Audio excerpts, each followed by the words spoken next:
Well, folks, we'll get into everything market related. The market remains a chaotic place. The Dow futures were up. The S&P 500 up this morning. So what the hell is going on? We'll get to that in a moment. First, the legacy media. They think that you're too dumb to see through their manipulations, narratives, headlines. We know better. At the Daily Wire, we are going to bring you the facts, no filter, no spin, and then you get in on the conversation. Join the live chat during our daily shows, 100% uncensored, ad-free, packed with fans who actually think for themselves. My producers are also in the chat daily to add to the conversation. Get the news the way it should be, honest, fearless, without an agenda. Your voice matters. Be a part of it. Join now at dailywire.com/subscribe. Alrighty, so the markets were in turmoil yesterday. They finally ended down slightly.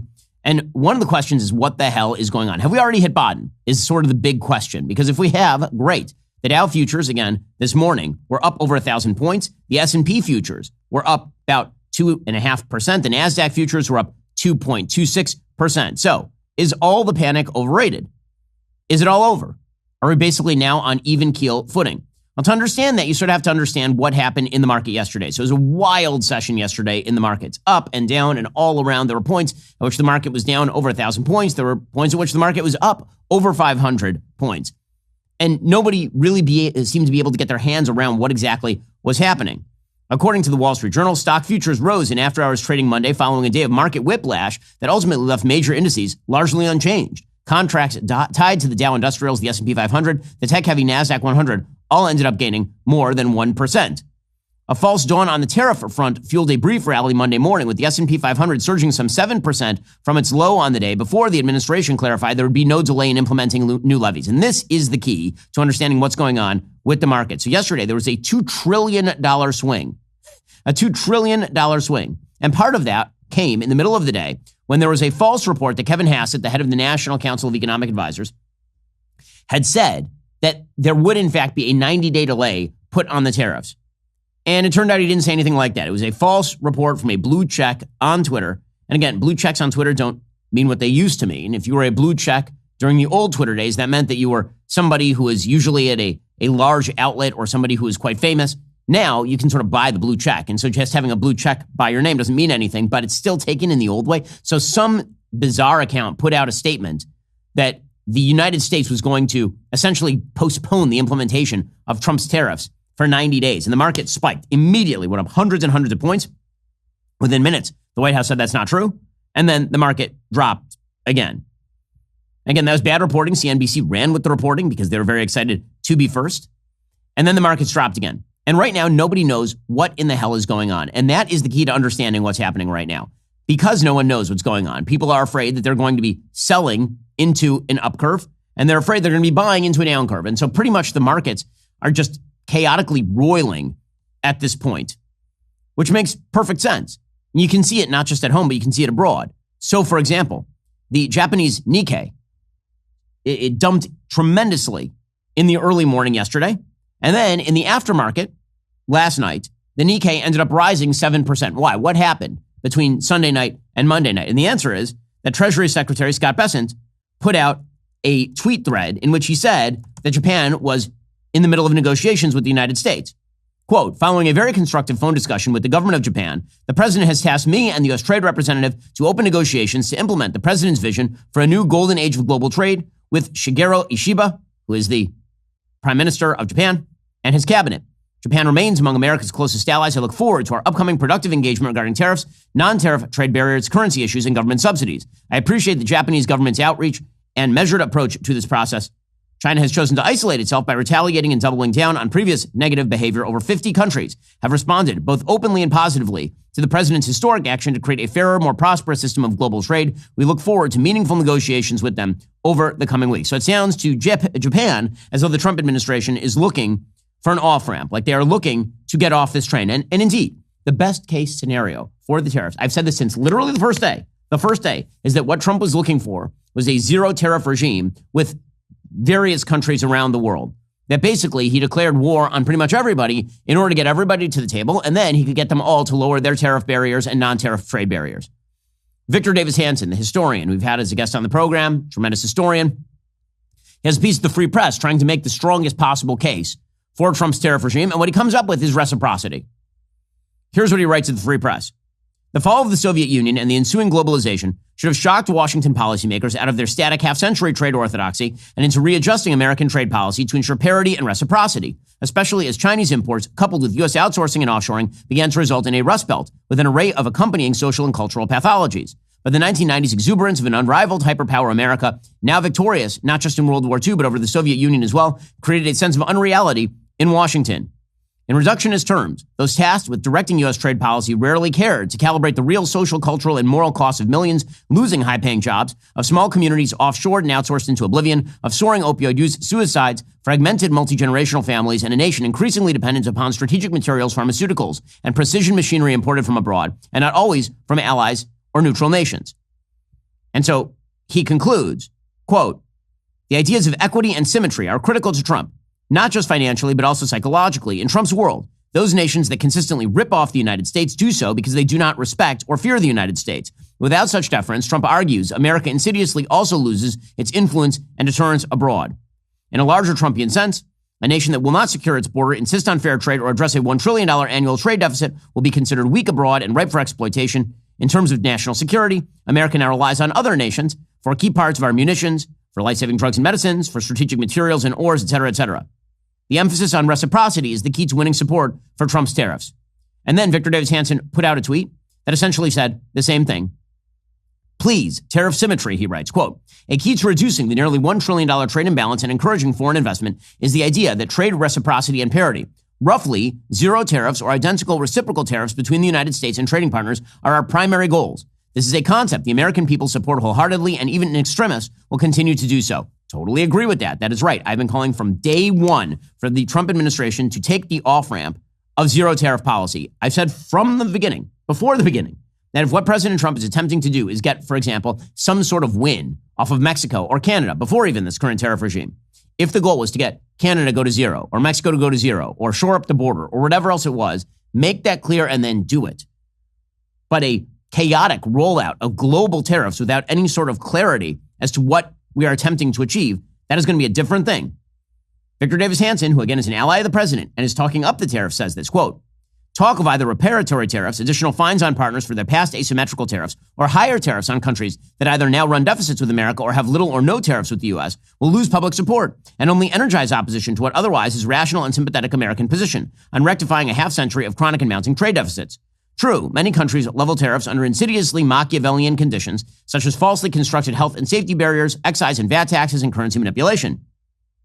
But those complexities, says Victor Davis Hanson, should be left for round 2 of negotiations, since for now, the public is mostly concerned with do unto others as they would do unto you reciprocity. Getting to zero or identical tariffs with a host of current mercantile trading nations would be an astounding accomplishment and one that the public needs to digest, appreciate, and savor. Before in one fell swoop, jeopardizing such historic corrections by trying to solve the entire half-century trade quagmire all at once. A task that will lose public support if the countries are still tariffed after agreeing to zero or reciprocal tariffs with the U.S. And that is the thing the market is trying to game out. Right now, the market is trying to figure out whether Donald Trump actually wants the off-ramp or whether he wants a long-standing trade barrier regime designed at reducing trade deficits rather than reducing trade barriers. That is the big question in the market. And oddly, that chaos in the markets, that sort of roiling in the markets as opposed to a total dump, might actually give President Trump the room that he needs to do more with regard to this tariff regime. If the market stays currently where it is, say just around 40,000 or below in the Dow Jones Industrial Average, just around 5,000 in the S&P 500, if that's where the markets stay, President Trump is going to feel like he hasn't actually done anything that the markets don't like too much. And then he is going to continue to roll out stricter and stricter tariffs. It's a catch-22 for the markets. If they jump the wrong way and they sell, if you sell all your stocks and then President Trump says, hey, off-ramp, we're negotiating bilateral trade deals that lower trade barriers, you look like an idiot. If you don't jump and President Trump continues to push away allied nations who are coming to the table on bended knee, offering everything, then you look like an idiot. So it's a catch-22. Everybody is sort of frozen in place. And the Trump administration could easily misread the markets being frozen in place as a quasi-approval for the thing that he is publicly saying he wants to do. This is why mixed messages are such a problem politically and for markets. Because what exactly is the market happy about and what exactly are they sad about? This is why I put heavy focus on the jumps that you saw yesterday in the markets. So you saw that jump when there was talk that President Trump was going to postpone the trade barriers. right? That's when you saw a jump. You're seeing a jump in Japan when Bessent says there's an off-ramp. In other words, people want more free trade, not less free trade. And that is going to be the big burning question here. What does Trump want? What does President Trump want? Does he want more free trade or does he want less free trade? Well, it's not clear exactly what Trump wants right now, but President Trump did specifically exempt gold and silver bullion from the sweeping new tariffs. While these new policies are triggering significant financial chaos and uncertainty, the administration preserved your ability to diversify into precious metals. So if you're concerned about your savings, I encourage you to have a free consultation with a Birch Gold precious metals specialist. That first step, text BEN to 989898. Receive your free no obligation info kit on gold. Learn how to hold gold and silver in a tax-sheltered account. Birch Gold will help you convert an existing IRA or 401k into a gold IRA for no money out of pocket. With an A+ rating with the Better Business Bureau and thousands of thankful customers, I recommend Birch Gold to help protect your savings through gold investments. Just text my name, Ben, to the number 989898. Again, text Ben to 989898 to claim your free info kit right now. Text Ben 989898. And right now, a lot of uncertainty out there. You don't know which way the markets are going. The best hedge against uncertainty, historically speaking, is in fact precious metals. I have gold from Birch Gold. It's definitely worth checking out. Go check them out right now by texting my name, Ben, to the number 989898. Again, text Ben to 989898 to claim your free info kit right now. Also, there's a lot going on in the world, and I need to make sure I'm maintaining my health, hitting the gym, spending time with my family, even with my busy work schedule. When I was younger, I used to think I could just power through on willpower and caffeine. I learned pretty quickly peak performance requires peak nutrition, which means eating enough veggies. That's why I'm so thankful to have Balance of Nature, which fits right into even the busiest of days. Imagine trying to eat 31 different fruits and veggies every single day. That sounds miserable and time-consuming. With Balance of Nature fruits and veggies, there's never been a more convenient dietary supplement to ensure you get a wide variety of fruits and veggies daily. Balance of Nature takes fruits and veggies, they freeze-dry them, they turn them into a powder, they put them into a capsule. You take your fruit and veggie capsules every day, your body knows precisely what to do with them. It's kosher, so I pop it right into that protein smoothie every day. It keeps the gun show going strong. Head on over to balanceofnature.com. Use promo code Shapiro for 35% off your first order as a preferred customer. Plus, get a free bottle of fiber and spice. That's balanceofnature.com. Promo code Shapiro. Again, balanceofnature.com. Promo code Shapiro for 35% off your very first order as a preferred customer. And you get that free bottle of fiber and spice. Balanceofnature.com. Promo code Shapiro. There are three rationales for tariffs, traditionally speaking, called the 3 R's of tariffs. One is revenue. And we're going to raise revenue by essentially forcing countries to pay a tax when they bring their products in, which means that it gets passed along to the consumer. And for a long time in the United States, tariffs were a chief way of bringing in revenue. We didn't have an income tax. The reality was that we were a largely agricultural country. And so importing products into the United States created an enormous amount of revenue. Those days are long past. We're not going to be bringing in $7-8 trillion in revenue, the kind of money that it would take to replace, for example, the income tax, if we were going to increase the trade barriers. So revenue is one possibility. You've heard that retail by President Trump. We're going to increase our revenue. Number two is restriction. Okay, and the real question here is whether President Trump is doing tariffs because he likes restriction, or the third R, reciprocity. This is the biggest question in the markets. Restriction or reciprocity? Are we restricting trade because we are seeking to protect particular sectors of American industry? Or are we seeking reciprocity so that we have more free trade? Restriction or reciprocity? The markets are not going to like a restrictionist tariff regime that is designed to, quote unquote, reshoring manufacturing if what that means is at the cost of the rest of the American consuming and producing public. Okay, the reality is that people have a wildly mistaken view of just how many jobs are powered by various sectors of American industry. Here is a chart of job sectors in the United States historically. This chart shows you over time how jobs have shifted in the United States. So when you take a look at 150 years of U.S. employment history, this is according to Visual Capitalist, agriculture in 1850 represented a huge percentage of American employment, represented something like 70-80% of American employment. By the year 1900, agriculture represented about half of American employment. Meanwhile, manufacturing was quickly rising.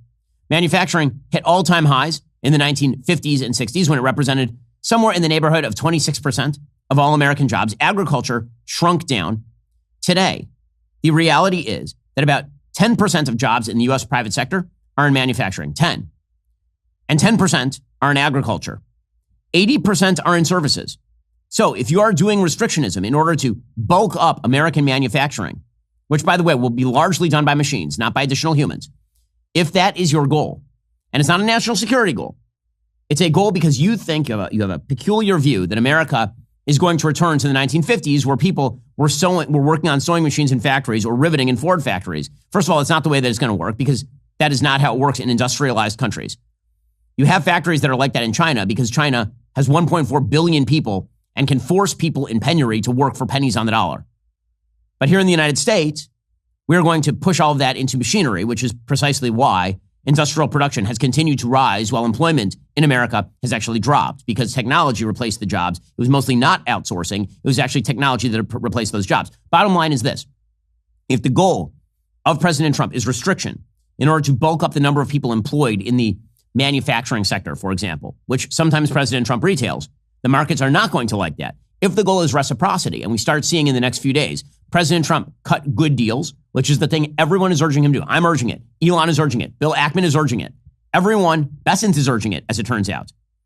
If that is the plan, then the markets are right not to panic. If that's not the plan, then it's a bit of a different thing. And President Trump is sending totally mixed signals right now, so we don't actually know what the story. Again, none of this, by the way, is a rip on President Trump's China policy, which I think is right. I think we should be tariffing the living hell out of China. China is a bad actor on the world stage. In fact, one of the reasons not to tariff our allies and look for zero tariff regimes with, say, Vietnam, Japan, South Korea, is because you want to build a ring of fire around China. You want to build a trading ring around China that throttles China. You want all of those countries to be our allies. You want all of those countries to trade more with us than they trade with China. That would be the goal.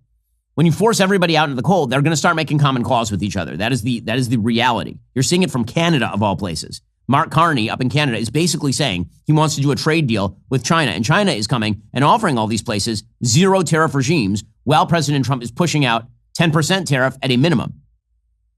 So going after China, which is what he is doing, that's great. It needs to be paired with being friendly with our allies. A good foreign policy and good economics is your friends are your friends and your enemies are your enemies. Not your friends are your enemies and your enemies are your enemies. That is a bad policy. President Trump hit back hard against China, according to the Wall Street Journal yesterday, but left the door open to talks to lower tariffs for other countries. Again, this is why I think the markets are kind of sanguine. President Trump's comments leave countries and industries to fend for themselves ahead of his self-imposed deadline Wednesday for imposing steep duties on nations like China, Japan, and Vietnam. So today's going to be a big day, depending on whether he cuts any deals or gives indicators that the deals are going to be cut this week. Here's President Trump yesterday asked on whether the tariffs are permanent or whether they're temporary, and his answer was some of one, some of the other, who knows? Well, they can both be true. There can be permanent tariffs, and there can also be negotiations because there are things that we need beyond tariffs. There are a lot of things like opening up countries that were totally closed. China's essentially a closed country. In fact, it is a closed country. And what they do is they charge tariffs so that if you sell cars or if you sell anything, nobody's going to buy it because the price is out of control. But that's true with a lot of other countries also. So we're going to get fair deals and good deals with every country. And if we don't, we're going to have nothing to do with them. They're not going to be allowed to participate in the United States. Okay, so what does that mean? And the answer is nobody knows what that means. President Trump, for his part, he's telling people not to be panicans. This is his new term that he coins. Whatever you think of President Trump's policies, the man is deeply amusing. So President Trump put out a tweet yesterday urging people not to be panicans. Quote, "The United States has a chance to do something that should have been done decades ago. Don't be weak. Don't be stupid. Don't be a panican." A new party based on weak and stupid people because you're panicking. Be strong, courageous, and patient. Greatness will be the result. It's like if Marcus Aurelius had a bit of a drinking bout right there. Strong, courageous, and patient. Greatness will be the result. Don't be a panican. Okay, well, listen.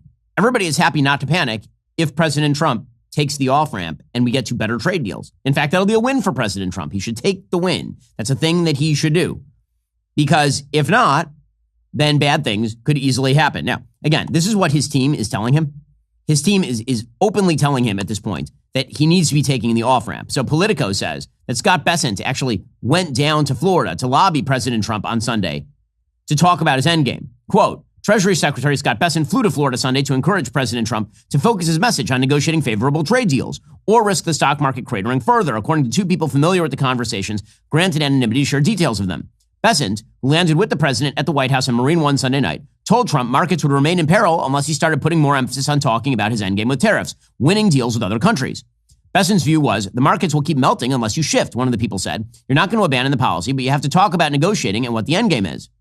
A second person described the meeting as an opportunity to figure out next steps after 50 countries reached out to open discussions on the U.S.'s new tariff regime after the shock and awe of last week's Liberation Day announcement. The purpose of Trump's April 2 tariff rollout was to create maximum leverage over foreign governments, the person added, describing Bessent's view. Trump and top administration officials have spent the last several days urging Americans to brace for a long, painful, potentially permanent trade war. Bessent is perhaps the most powerful voice urging Trump to telegraph to anxious Americans that there is an end in sight. Bessent is the first known advisor to try to urge the president to alter his rhetoric on trade, albeit privately and gently. So he's pushing open talk about negotiations. And then Bessent himself is doing that, as we mentioned, with regard to Japan. Here is Bessent making the case publicly that President Trump is giving himself leverage for negotiations. That's what this is all about. President Trump, as you know, is better than anyone at giving himself maximum leverage. So what he's done is we outlined the tariffs on April 2nd and then gave the countries several days to think about it. As I advised on many shows on April 2nd, I suggested that the foreign officials keep your cool, they do not escalate, and come to us with your offers on how you're going to drop tariffs, how you're going to drop non-tariff barriers, how you're going to stop your currency manipulation, how you're going to stop the subsidized financing. And at a point, President Trump will be ready to negotiate. Okay, sounds great. And that was reiterated by Kevin Hassett, the director of the National Economic Council. He says there are going to be great deals on the table. We're going to be looking for great deals.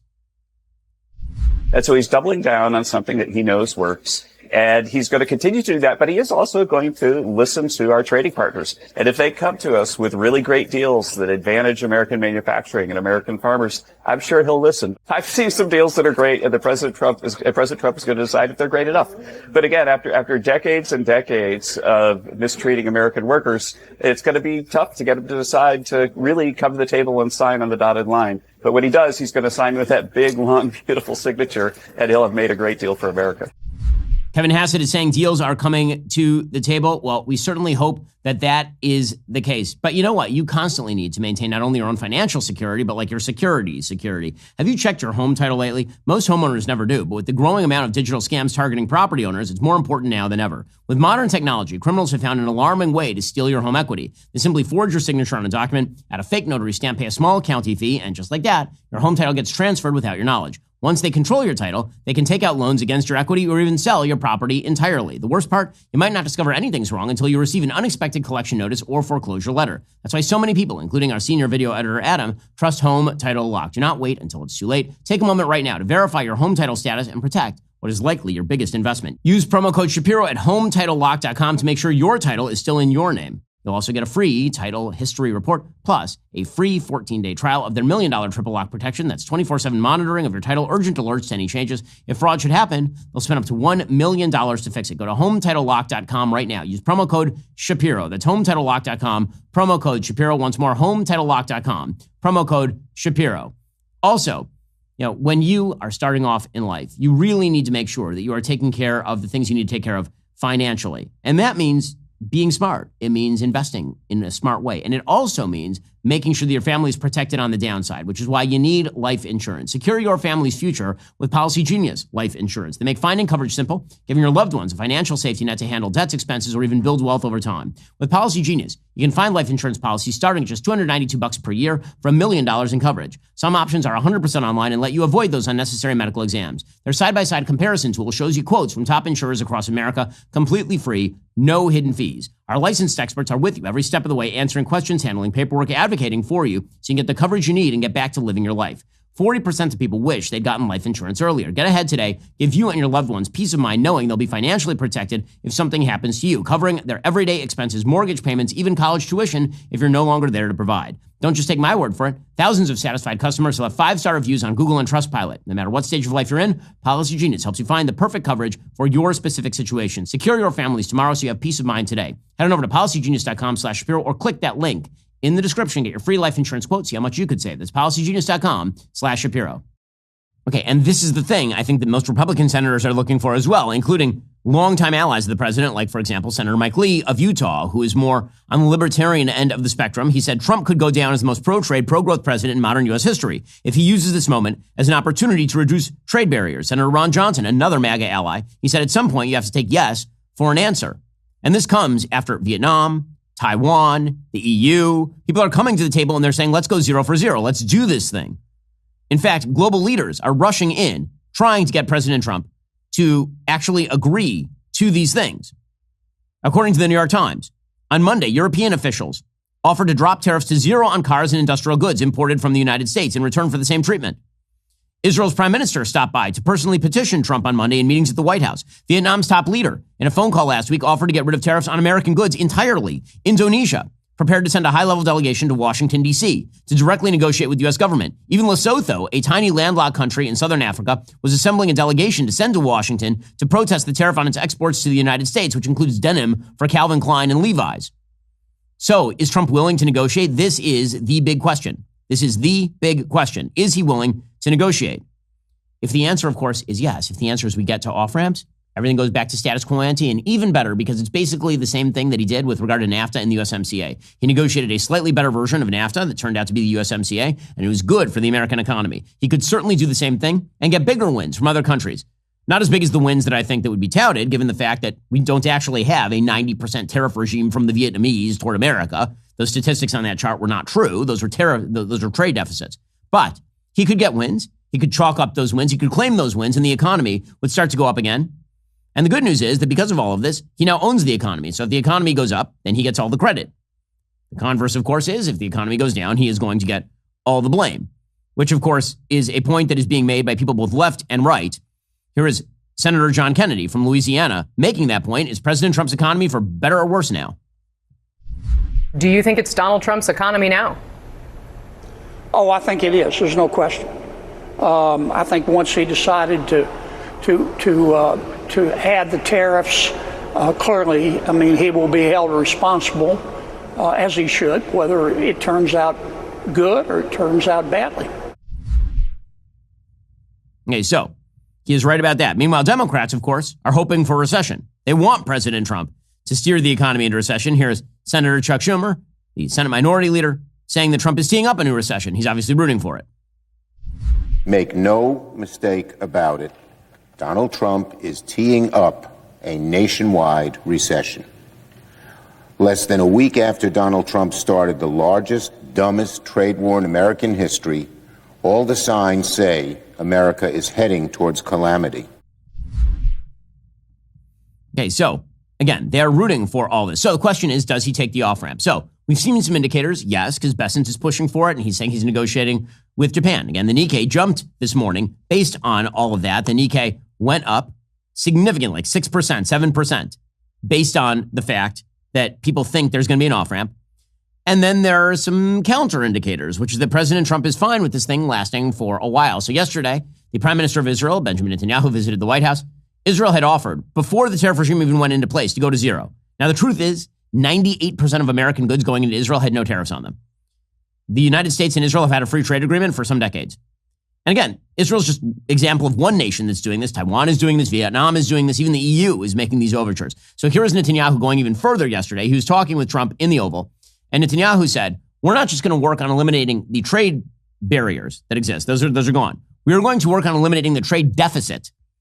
And now again, these are two different things. Trade barriers are the tariff rate, the tax rate essentially charged on the import of American goods by foreign countries.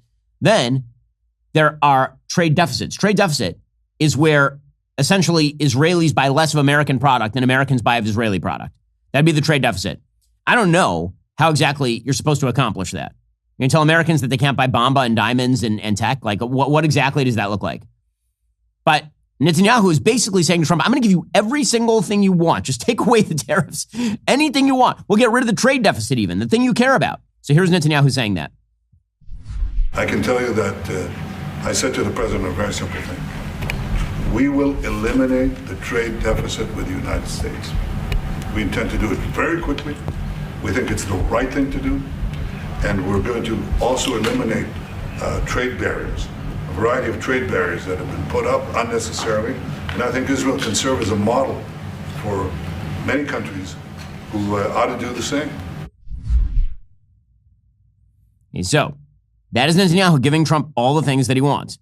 And then Trump was asked, are you going to reduce the tariffs on Israel? He's like, I don't know. Maybe not. Maybe not. Don't forget, we help Israel a lot. You know, we give Israel $4 billion a year. That's a lot. Congratulations, by the way. That's pretty good. Okay, so we might not. Okay, again, you can make an argument about whether the United States should be providing as much military aid to Israel as they are currently providing. I made the argument that Israel should do its best to get the hell off of American aid as soon as humanly possible. Good for America and good for Israel. That has literally nothing to do with the trade barrier discussion that is underway. I mean, that is a counter indicator. Okay, then Trump was asked, will there be any pause in the tariffs? He says, no pause, we're going forward full steam. Would you be open to a pause in tariffs to allow for negotiations? Well, we're not looking at that. We have many countries that are coming to negotiate deals with us, and they're going to be fair deals. And in certain cases, they're going to be paying substantial tariffs. Okay, and then President Trump says it might take some time, right? We might be doing this for quite a while. Here's the thing. Right now, this is all theory. Okay, everything that's happening with this tariff plan is all theory. It hasn't gone into place. Once it goes into place, supply lines start changing. Small business owners across the country are going to get smacked with import taxes. And it's going to affect their bottom line in a serious way. Prices are going to go up. But right now, it's all theoretical. It's all fun and games. The minute this becomes practical, the minute Vietnamese goods really do get hit with a 46% tariff coming into the United States. I mean, forget about the Chinese goods, which are now going to be hit with something like 104% tariff. But at least you can justify that based on security necessity. But EU goods are going to get smacked. You know, various goods from around the world, Malaysian, Indonesian goods, going to get smacked. Japanese goods going to get smacked. If that happens, if the rubber actually hits the road, then everything that is currently theoretical discussion becomes reified. And once it's reified, then the markets can make a decision based on new data, actual data, not speculation. Right now, the markets are speculating. Will Trump say yes or will Trump say no? Will he stay or will he go? Will he find an off-ramp or will he stay on this tariff regime? And Trump is giving tremendously mixed signals. So again, here he was saying yesterday it's going to take time. But remember, time is actually not a friend here. Because the longer the tariff regime is in place, the more the reality of higher prices and restricted supply lines is going to become a reality in the real world. You've said it could take 2 years to get American manufacturing fully up to speed in response to these tariffs. What happens in the meantime? Well, should Americans be prepared potentially for years? Yeah, I'll tell you what happens. We have now $7 trillion. Think of this, $7 trillion of commitments from companies wanting to go in, from Apple to many companies. But that takes time. Many from Taiwan. What? It takes time to Of course it takes time. Well, are you asking me a question or are you telling me? Yeah, it takes time. Okay, so let's be clear about this. In order to even build the new factories that he wants to build in the United States requires foreign product. In order to build that new machinery, it requires machinery that comes from overseas. We don't have all this stuff made in the United States. And here's the real counter indicator that Trump is looking for deals.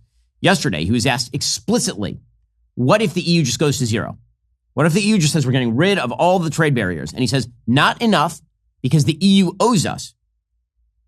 Okay, if that's the case, then this could be happening for a while. And this is why, again, if everybody was very sanguine about the markets would be spiking and just continue to spike. Right? Because it's a temporary bump. He's now making great deals. The reason people are kind of wavering is because who the hell knows what's happening? The EU has said that they have offered 0 for 0 tariffs on cars and industrial goods. Is that not enough? Well, the EU, no, it's not. The EU has been very tough over the years.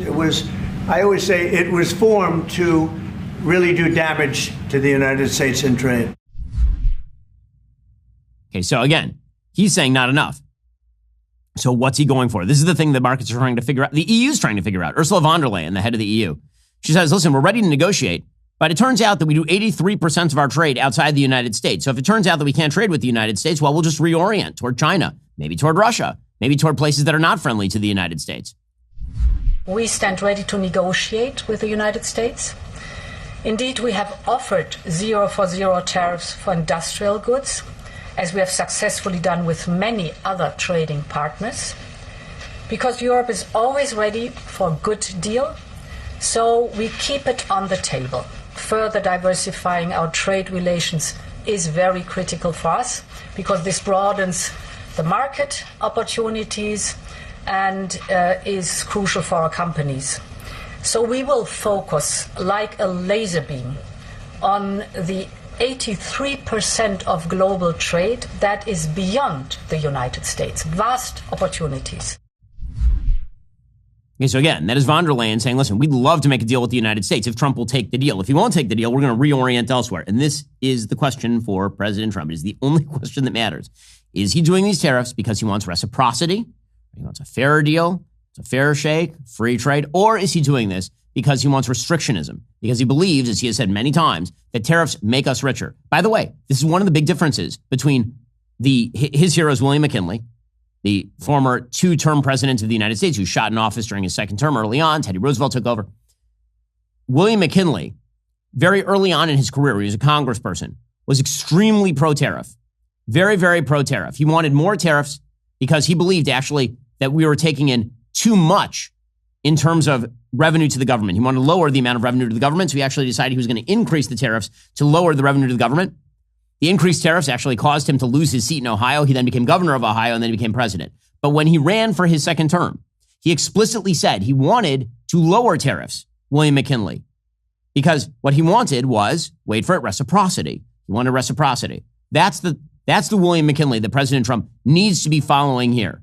Okay, speaking of which, there will be effect if it goes the other way. If President Trump decides that tariffs make us rich and make us strong, then things go the other way. As the Wall Street Journal points out today, the Anderson Economic Group estimated last week auto tariffs alone could increase the cost for smaller cars like the Honda Civic and VW Jetta by $2,500 to $4,500. Costs for larger vehicles that are more heavily affected by the tariffs like the Chevy Suburban, GMC Yukon, Cadillac Escalade, remember those are all American companies, could rise by $10,000 to $12,000. Used car prices will also climb, according to AEG, as demand increases among consumers who don't want to pay higher prices for new cars. If tariffs cause car makers to reduce U.S. inventory, car prices rise even more. Volkswagen said last week it would stop rail shipments to the United States from Mexico. The auto tariffs will cause Americans to pay $30 billion more for cars in the first year, while investors and employees of manufacturers, suppliers, and dealers in the automotive industry will absorb at least another $30 billion in tariff costs, according to AEG.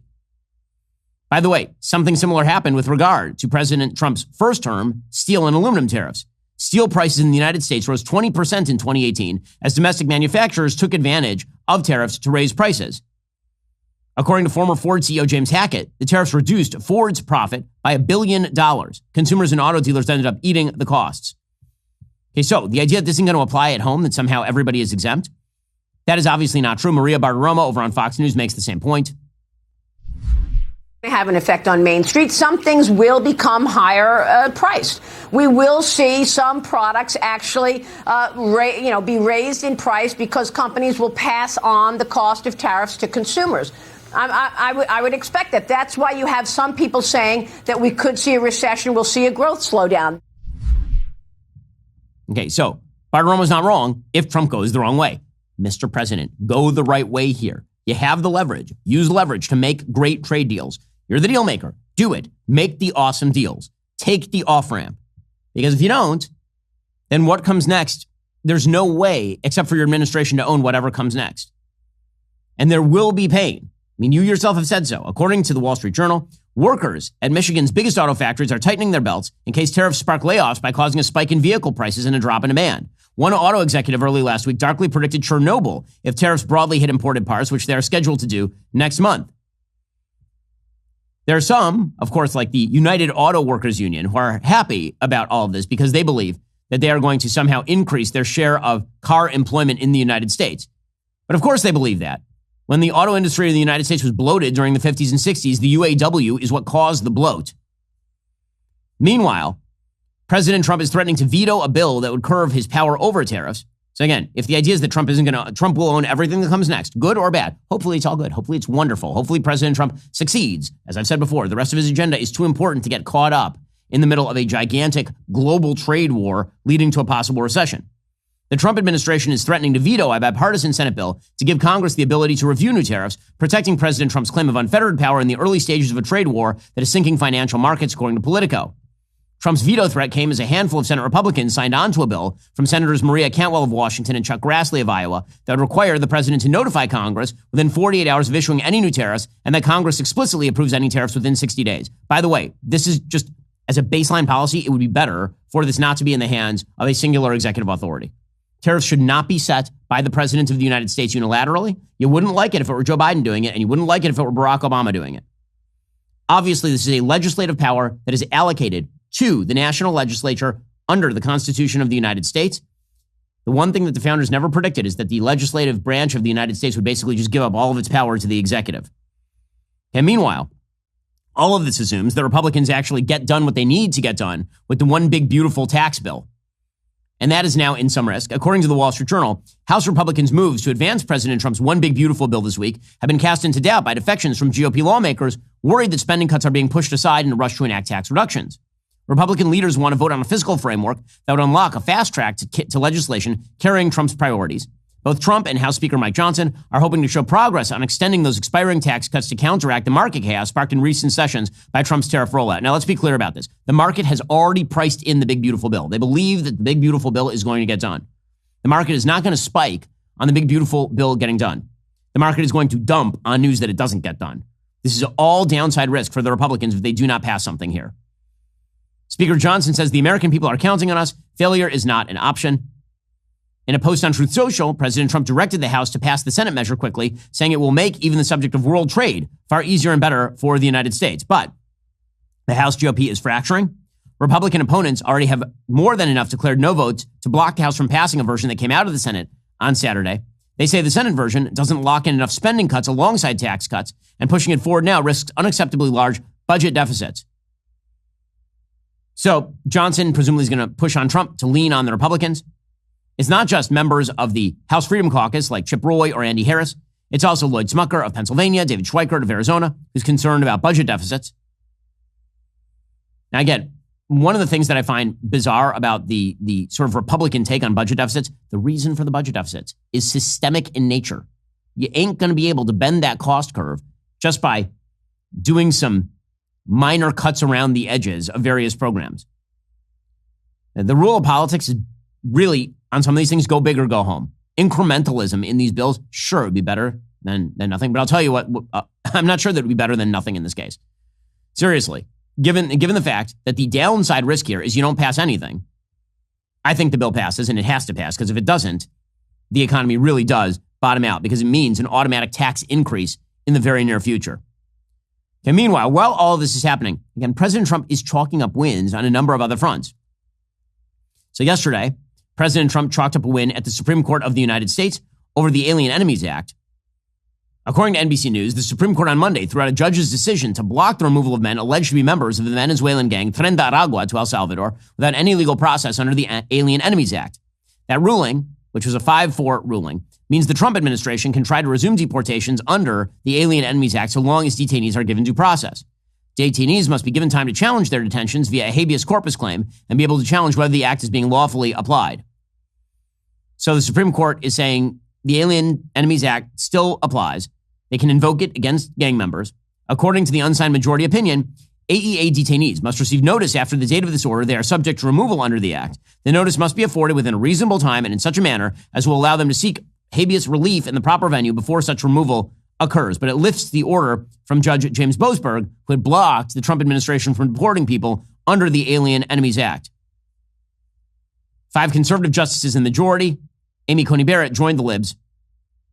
Meanwhile, Justice Sonia Sotomayor, who is the worst justice on the court, she said the government's conduct in this litigation poses an extraordinary threat to the rule of law. We as a nation and a court of law should be better than this. Better than this. All these same people on the left would be perfectly fine with Joe Biden completely ignoring the law in a wide variety of cases, including, for example, using the OSHA regime in order to cram down vaccines on 80 million Americans. But they're deeply worried if the Trump administration cites the Alien Enemies Act to give people due process and then port them off to El Salvador.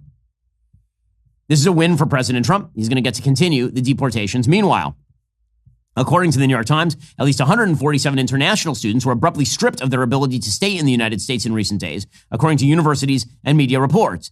The moves targeted students at a wide range of universities, from Harvard and Stanford to University of Texas at Austin and Minnesota State University Mankato. The University of California had dozens of cases reported across its campuses. Why? Well, it turns out that immigration officers have arrested international students related to their involvement in pro-Hamas causes. So the administration continues to move fast and break things with regard to deporting students who shouldn't be here in the first place, people who are basically activists in the guise of students and who are brought here for no apparent reason other than to enrich the coffers of these universities and import anti-Americanism and anti-Westernism. So the Trump administration continues to win on that front. Meanwhile, there's a shocking report out of DOJ showing the impact of Joe Biden's open border regime. According to Breitbart, DOJ official Antonio Gracias says millions of migrants who were welcomed to the United States under former President Biden are now on the nation's Medicaid rolls and voter rolls, with some having voted in last year's elections. This is an episode of the All In podcast in which I recently appeared. Antonio Gracias was there as well, and he laid it all out. It's pretty amazing. He said that thousands of illegal immigrants were registered to vote in friendly states, and we looked even further in those friendly states and found that many of those people actually had voted. That doesn't include the 7.8 million people ICE has that have come in illegally that we know are here, and all the people who are here illegally that we don't know are here. Right? This is what DOJ exists to do, is to ferret out all of this, and that's why it's very important that DOJ continue its hard work. Meanwhile, President Trump announced yesterday that the United States is in direct talks with Iran, that there are direct negotiations happening between the Iranian government and the United States government. The United States, of course, trying to get Iran to give up its nuclear regime. Iran admitted, by the way, this week, shock of shocks, that its nuclear regime is meant for military purposes. No, you shock me. I thought they were just building nuclear facilities in order to generate more power for the oil-rich nation of Iran. Here was President Trump yesterday with Prime Minister Netanyahu in the Oval Office saying the top-level talks are happening directly with Iran. I can just tell you there's a major meeting going on between us and Iran, and that'll take place on Saturday, and it's at top level. Okay, and then he continued by saying, listen, if those talks are unsuccessful, then other options are on the table, which is what he has always said. I think if the talks aren't successful with Iran, I think Iran is going to be in great danger. And I hate to say it, great danger, because they can't have a nuclear weapon. Okay, which of course is true. A nuclear Iran not only threatens Israel, it also threatens the Saudis, it threatens global oil supply, it threatens the spread of terrorism around not just the region, but around the globe. Tucker Carlson found this an appropriate time to tweet yesterday, quote, whatever you think of tariffs, it's clear that now is the worst possible time for the United States to participate in a military strike on Iran. We can't afford it. Thousands of Americans would die. We would lose the war that follows. Nothing would be more destructive to our country. Okay, so the false binary that has always been created around the Middle East is that if you hit a target in the Middle East, full-scale war erupts, and thousands and millions die, full-scale invasion of Iran. Barack Obama used to say the same crap, and it isn't true. How do I know it's not true? Because literally, Donald Trump did it in his first term. He took out Qasem Soleimani, who's the head of the IRGC's terror mechanism, and nothing happened. That is what happened. Nothing. And this idea that a strike on the Iranian nuclear facilities would result in what? Iran attacking Hawaii? Widespread war? Nope. But again, these false binaries that Tucker likes to posit effectively act as cover for the Iranian regime. Because again, if the idea is that you have to let Iran go nuclear rather than striking their nuclear facilities, thus endangering extraordinary elements of importance to the American national security apparatus, ranging again from Saudi and UAE to Israel, the Suez Canal, the Red Sea, and all the rest, the Straits of Hormuz. If that's the idea, well, you may as well just surrender the Middle East to the Iranians now, which of course, I don't know what Tucker's feelings are on that. He was interviewing the Emir of Qatar. Qatar is essentially a cutout front for the Iranian regime. And he was treating them with great care, shall we say. President Trump obviously does not follow that same belief system. Neither does the rest of the administration. Thank goodness. Alrighty, coming up, we're going to jump into the mailbag. Remember, you have to be a member over at Daily Wire Plus to join. And if you do, then you can ask me questions. I will answer those questions and all the rest. Become a member. Use code Shapiro at checkout for 2 months free on all annual plans. Click that link in the description and join us.